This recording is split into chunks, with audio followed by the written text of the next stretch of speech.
સુરત શહેરમાં એસઓજી અને મહાનગરપાલિકાના ફૂડ એન્ડ સેફ્ટી વિભાગે સંયુક્ત ઓપરેશન હાથ ધરીને પાંડેસરા વિસ્તારમાં ચાલતા એક શંકાસ્પદ પનીર બનાવવાના કારખાનાનો પર્દાફાશ કરી દીધો છે. મળતી માહિતી અનુસાર પાંડેસરાની ભીડભંજન સોસાયટીમાં ગાળા નંબર 278માં ગેરકાયદેસર રીતે આરોગ્ય સાથે ચેડા થાય તે રીતે પનીર બનાવવામાં આવી રહ્યું છે. બાતમીના આધારે એસઓજીની ટીમે food safety officer JS Desai અને ટીએસ પટેલને સાથે રાખી દરોડા પાડ્યા હતા. તપાસ દરમિયાન કારખાનામાંથી મોટા પાયે બ્રાન્ડેડ લૂઝ પનીરનો જથ્થો મળી આવ્યો છે, જેને અધિકારીઓ પણ ચોંક્યા. કારખાનામાં તપાસ કરતા પોલીસને 1401 કિલો શંકાસ્પદ પનીર મળ્યું, જેની કિંમત આશરે 3,08,220 થાય છે. આ ઉપરાંત પનીર બનાવવા માટે વપરાતી આધુનિક મશીનરી, પેસ્ચરાઇઝર મશીન, હોમોનાઇઝર અને સ્ટોરેજ પ્લાન્ટ પણ મળી આવ્યા, જેની કિંમત આશરે 25 લાખ આંકવામાં આવી છે. ફક્ત આટલું જ નહીં, ત્યાંથી પામોલીન તેલના 28 ખાલી ડબ્બા અને 16 ભરેલા ડબ્બા તેમજ એસિડિક એસિડના કેન પણ મળી આવ્યા છે. તપાસમાં ખુલાસો થયો છે કે આરોપી પનીર બનાવીને તેના પર નોન બ્રાન્ડ લૂઝ એનાલોગ પનીરની સ્ટીકર લગાવતો હતો.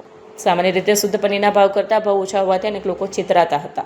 ફૂડ સેફ્ટી વિભાગ દ્વારા સ્થળ પરથી મળી આવેલ શંકાસ્પદ પનીરના જરૂરી સેમ્પલ લેવામાં આવ્યા છે. અધિકારીઓના જણાવ્યા મુજબ લેબોરેટરી रिपोर्ट जो पनीर आरोग्य માટે हानिकारक साबित થશે तो कड़क कार्यवाही કરવામાં આવશે.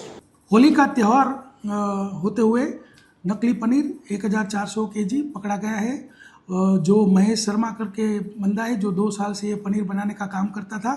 भीड़भंजन सोसाइटी पांडेसरा में से ये पनीर पकड़ा गया है. टोटल पनीर बनाने का नकली पनीर बनाने का मुद्दा माल 24 लाख का 28 लाख का जमा किया गया है. और धर्मराज डेयरी, राधेश्याम डेयरी, ओम साई डेयरी, राजकमल डेयरी में ये रोज़ छूटक पनीर बेचता था. रोज़ का 400 kg ये बना के बेच देता था और 220 रुपये में बेचता था.